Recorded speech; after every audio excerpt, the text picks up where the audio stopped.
I'm going to tie a rubber-legged Hammer Creek pearl, and I'm starting off with a size 14 scud hook in the vise, and I've got a 3/32 tungsten bead in copper.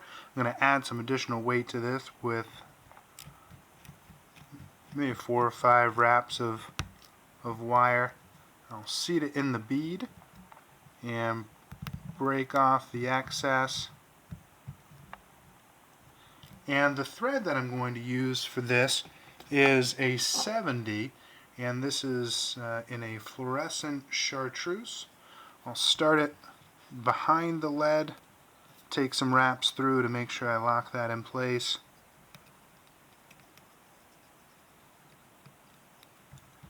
And I can trim that tag, and I like this thread because it's nice and flat, so I'm going to do side-by-side wraps all the way down and back up, and this has a little tag to it, so I'm going to leave that there, and I'll tie in the rest of the materials from there. So the rib is going to be, again, a small fluorescent chartreuse, and this is ultra wire. Take off a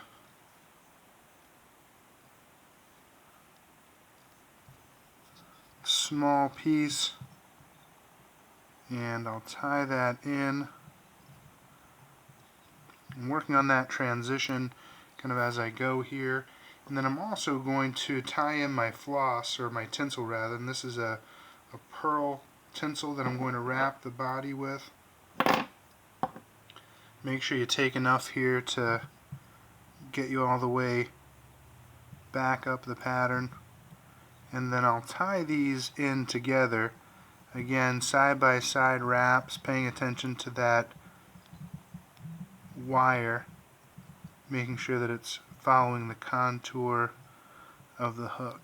You don't want to go all the way down because you want to leave that little bit of a tag there.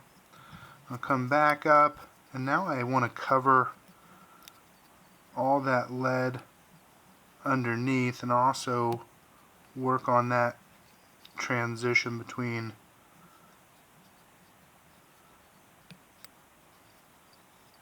the hook and the lead.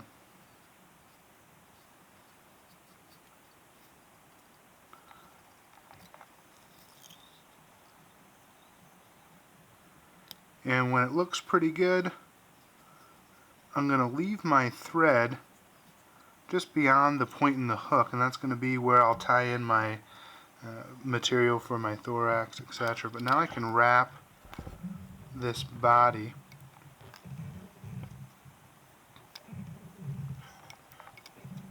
with the tinsel.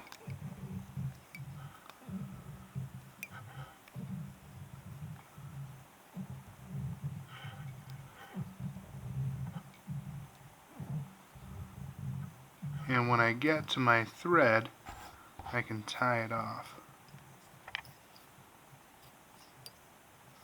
And again, I'll leave it at about the point in the hook. You can trim that, keep a hold of it. You'll be using it here in a bit for the flashback. And now I'll get my pheasant tail, because this is going to be a chartreuse. I'm going to take a olive colored pheasant tail, and you want maybe 6 to 8 fibers. This is going to make the back and the tail. Pull them off at a 90-degree angle from the stem to make sure that the tips align, and then I'll hold this off the back to get my measure, and I'll tie it in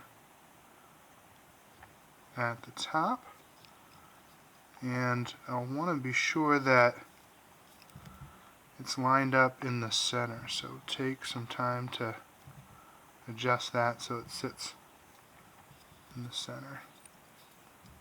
And at that point you can trim.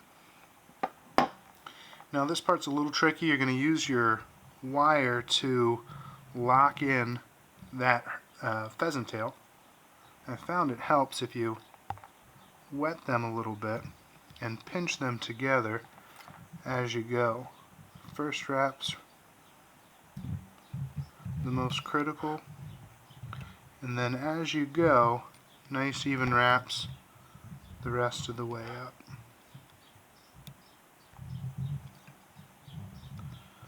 Always like to end a segment with a wrap there, and then once I have it in, I can tie it off.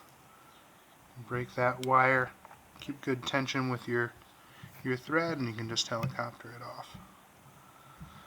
Should be lined up nice and center. You can fluff the tail here a little bit.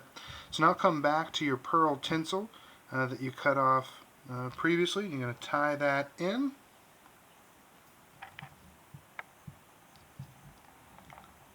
We'll line it up nice and centered again. And now using that rib as my guideline, that's how far back I'm going to take the wire. Now I'll take a piece of mottled thin skin and I'm going to keep it in that olive tone. So I've cut a strip that's about 1/4 inch in width, and I'll trim one end to a V. I'll place it on top.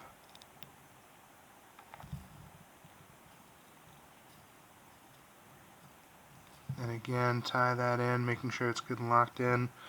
The thorax is going to be dubbed with an olive ice dub.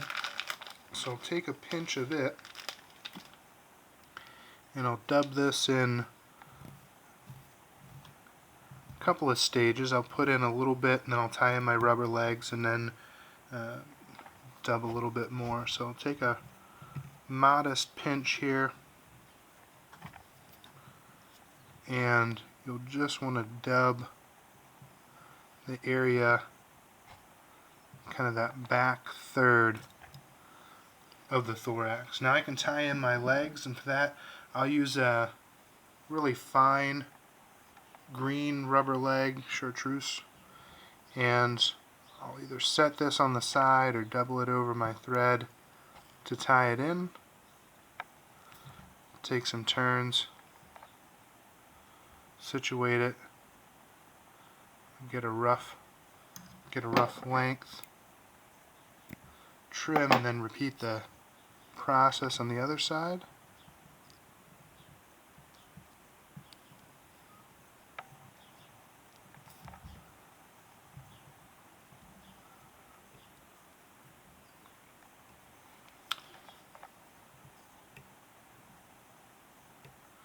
And now I'll come back with my dub and dub in between the legs and then in front.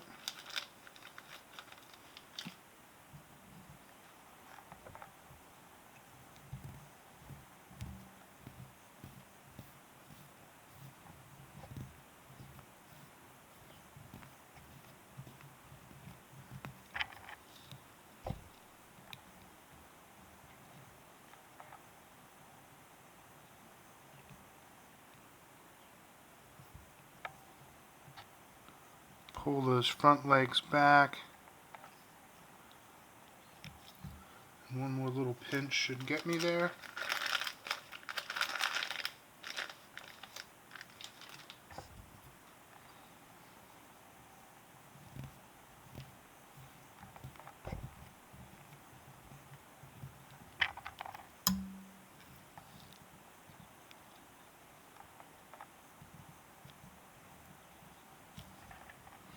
And I'll situate my legs, give them one final placement, then I can pull this thin skin up and over, take a wrap on top, maybe two, one underneath, then I can trim this, try to get as close to the thread without cutting it or one of the legs, and then I can fold this over. And just like with the Copper John, making sure that it's centered, double it back. The thread makes a nice little hot spot there. And whip finish. Don't need to go crazy with the whip finishes. We're going to add some adhesive on here that'll keep everything locked in.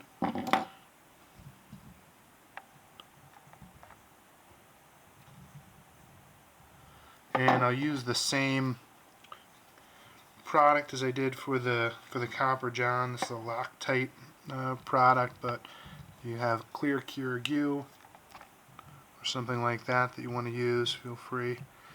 I'm just going to clean up around where I'll be applying this.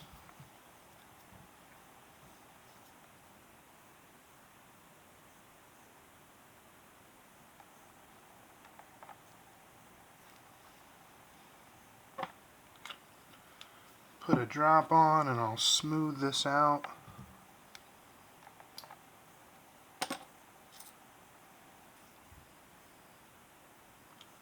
Bring some back onto the pheasant tail and down the sides.